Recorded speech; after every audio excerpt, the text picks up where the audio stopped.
Hi అండి. ఈరోజు నేను రెగ్యులర్‌గా చేసుకునే చికెన్ కర్రీ అయితే చూపిస్తాను. టేస్ట్ చాలా బావుంటది. రైస్, రోటీస్‌లో దేనిలోకైనా తినొచ్చు. దానికోసం అయితే స్టవ్ ఆన్ చేసుకొని కడాయి పెట్టుకొని 2 టేబుల్ స్పూన్ ఆయిల్ ఏసుకోవాలి. తర్వాత ఆనియన్, పచ్చిమిర్చి వేసుకొని, ఆనియన్ కాస్త ఫ్రై అయిపోయిన తర్వాత ఇందులో 1 టేబుల్ స్పూన్ అల్లం వెల్లుల్లి పేస్ట్ వేసుకొని, పచ్చి స్మెల్ పోయిన తర్వాత ఇందులో శుభ్రంగా క్లీన్ చేసుకొని చికెన్ వేసుకొని కొంచెం సాల్ట్ వేసుకోవాలి.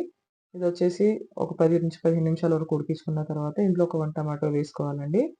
టమాటో వేసుకొని గూడా ఒక 5 మినిట్స్ వరకు ఉడికించుకుంటే టమాటాలు గూడా మెత్తగా ఉడికిపోతాయండి. సో, ఇలా ఉడికిపోయిన తర్వాత ఇప్పుడు ఇందులోకైతే మీ టేస్ట్‌కి తగ్గ ఉప్పు, కారం, ధనియా పౌడర్, పసుపు అయితే వేసుకోండి. సో, ఇలా వేసుకొనైతే ఒకసారి కలుపుకొని ఒక 2, 3 మినిట్స్ వరకు ఫ్రై చేసుకోవాలి. ఇలా చేసుకున్న దాంట్లోకి ఇప్పుడు 1 గ్లాస్ వరకు అయితే వాటర్ పోసుకోవాలండి.